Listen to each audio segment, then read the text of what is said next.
Nah, menurut saya di sini sangat lucu ya, sangat berbanding terbalik dengan fakta yang terjadi. Nah, di sini bahkan yaitu dari pemberitaan di sini, yaitu dari Kompas, Gibran dulu di Pilpres Bu Khofifah dukung saya. Kini giliran saya bantu Khofifah Emil di Pilkada Jatim. Nah, di sini apa yang lucu? Ya, yang lucu ya pada Pilpres kemarin. Saya masih ingat betul pada waktu lalu misalnya, yaitu Ganjar Pranowo bahkan yaitu meluangkan waktu khusus sebagai jurkam Presiden Joko Widodo. Nah, di sini bahkan juga menjadi jurkam Presiden Joko Widodo tidak hanya satu kali, melainkan 2 kali di Pilpres 2014 dan 2019. Tetapi saat ini Ganjar malah ditinggalkan. Ya, seharusnya kalau memang apa yang dikatakan Gibran di sini setelah pada waktu lalu didukung oleh Ganjar Pranowo dan bahkan juga Ganjar Pranowo meluangkan waktu untuk menjadi jurkam Presiden Joko Widodo, seharusnya juga gantian. Ketika Ganjar Pranowo menjadi capres pada waktu lalu, seharusnya Presiden Joko Widodo gantian, yaitu all out mendukung Ganjar Pranowo. Tetapi juga tidak seperti apa yang dikatakan oleh Gibran di sini. Ketika dulu Ibu Khofifah mendukung Gibran secara all out dan kini saatnya Gibran juga mendukung Ibu Khofifah secara all out, tetapi tidak dengan Presiden Joko Widodo.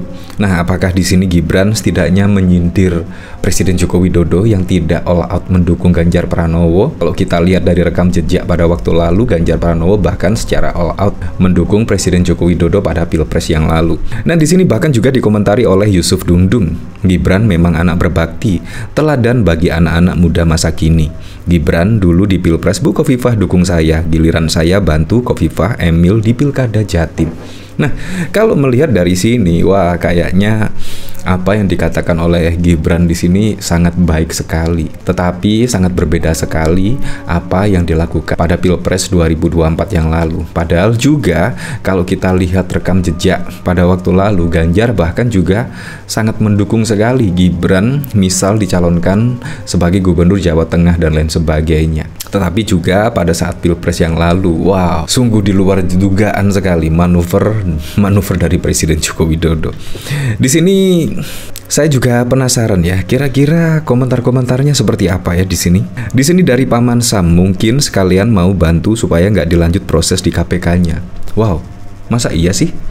Di sini dari Fran, terkuncilah kader PDIP dampingi Khofifah. Di sini dari Subur, masih ada sedikit balas budi.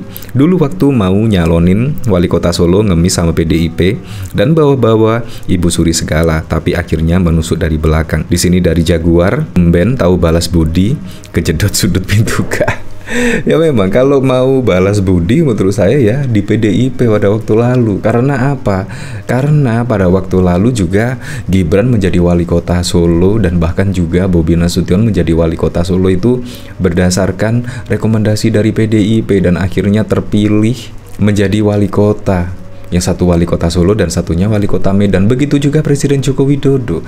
Presiden Joko Widodo juga sudah mendapatkan rekomendasi beberapa kali, mulai dari wali kota Solo, Gubernur DKI Jakarta, dan bahkan juga Presiden hingga 2 periode. Di situ juga seharusnya balas budi ke PDIP lah.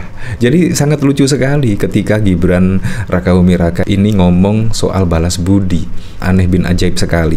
Nah, dari sini bahkan juga pada beritakilat.com, di sini bahkan juga ada berita pada waktu lalu, yaitu Ganjar terang-terangan dukung Gibran maju jadi gubernur. Bayangkan, padahal Ganjar di sini juga sudah all out ya, yaitu mendukung Gibran. Di sini Gubernur Jawa Tengah secara terang-terangan mendukung wali kota Solo Gibran Rakabuming Raka menjadi gubernur. Hal itu Ganjar sampaikan langsung di depan Gibran. Namun Ganjar mengaku belum pernah ada omongan dengan Gibran terkait hal tersebut.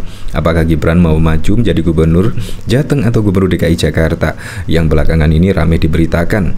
Oh, belum pembicaraan. Nah, ini Gibran mau gubernur, aku dukung ngono wae, kata Ganjar di depan Gibran kepada wartawan dalam acara di Solo Technopark pada 9 November 2022. Bayangkan. Ya, tapi memang kita melihat kenyataannya pada waktu lalu ya, semuanya bermanuver ketika Ganjar dideklarasikan menjadi presiden oleh PDI Perjuangan. Entah di situ ada fenomena apa, dan bahkan juga ada kejutan dari Mahkamah Konstitusi dan lain sebagainya. Saya juga sangat terkejut sekali pada Pilpres yang lalu, dan di sini saat ini juga dikejutkan oleh putusan MA. Wow, sangat wow sekali lah pokoknya melihat fenomena Pilpres pada 2024 yang lalu. Sangat wow sekali. Nah, di sini dari Poye, yang penting kagak dipanggil-panggil KPK lagi, apapun untuk engkau Samsul. Tumben ingat biasanya selalu berkhianat keluarga ini. Oh, dari sini saya juga penasaran ya, kira-kira apa yang dituitkan oleh netizen-netizen di sini apakah benar ya, yaitu Ibu Khofifah panggil KPK. Nah, di sini dari Harian Diswe. Di sini dilaporkan KPK soal dugaan korupsi waktu jadi Mensos Khofifah, saya baru dengar. Wow, ada apa lagi di sini ya? Nah, di sini nama mantan Menteri Sosial Khofifah Indar Parawansa dilaporkan oleh Ketua Forum Komunikasi Masyarakat Sipil Sutikno itu atas kasus dugaan korupsi program verifikasi dan validasi orang miskin di Kementerian Sosial pada 2015. Oh, pada 2015 ya. Di sini dulu waktu 6 tahun lalu kita laporkan itu dengan kerugian 58 miliar. Sementara baru saja kita mendapatkan audit dari BPK, kerugian yang kita laporkan 98 miliar, ujar Sutikno seusai memberi laporan di Gedung Merah Putih KPK pada 4 Juni 2024. Di sini Sutikno membeberkan program verifikasi dan validasi yang mendata 15 juta orang miskin itu diduga fiktif. Ternyata mereka pakai data BPS yang dianggap verifikasi fiktif 98 miliar tegasnya. Selain Khofifah, terdapat 2 nama lain yang juga dilaporkan ke lembaga anti rasuah. Mereka adalah mantan Kepala Pusdatin Kemensos Mumu Suherlan dan kuasa pengguna anggaran KPA saat itu Andi Karyono. Pertama yang kita laporkan Menteri Khofifah Indar Parawansa, PPK-nya dan KPA-nya. Mereka bertiga Ibu Sutikno. Masih di tahun 2015 program pengadaan tenda oleh Kemensos juga diduga fiktif dan menelan kerugian hingga 7,8 miliar.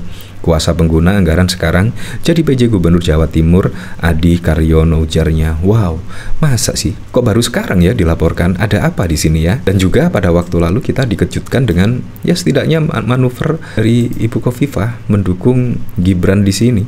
Dan saat ini juga ada dukungan Gibran ketika Ibu Khofifah akan maju lagi di Pilgub Jatim. Kita lanjut lagi dari komentar-komentar di sini. Dari Tufel, tim tak kasat matanya diajak kagak tuh. Di sini ditanya siswa SD, Gibran ngaku punya tim kerja yang tak kelihatan. Ya memang tidak kelihatan, tetapi hasilnya sangat wow sekali pada waktu lalu ya. Timnya ya mulai dari MK kemungkinan, timnya dari Presiden Joko Widodo kemungkinan. Ya seperti itulah.